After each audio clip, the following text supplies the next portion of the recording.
A ver, de cumpleaños. Muy buenas, estamos aquí a día, estamos campeón, a día 5, ¿no? Día 5 y fue el cumpleaños, parece que cumple todos los días años aquí los compañeros. El día 31 de enero los cumplió el señor Ignacio Rodríguez.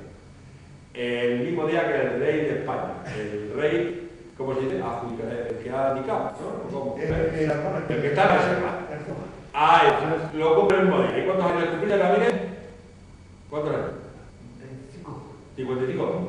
Vale, que me dice Iván, 55. Le cantamos cumpleaños a Roberto. Cumpleaños feliz, cumpleaños feliz.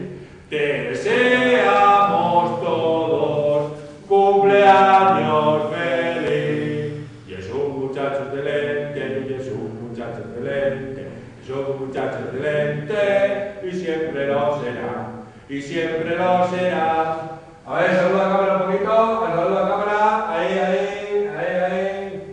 está, como saludaría el rey, sí, con la manita, Bueno, pues en este vídeo que acabamos de hacer ahora mismo, vamos a editar, cada uno lo va a editar, yo lo voy a parar.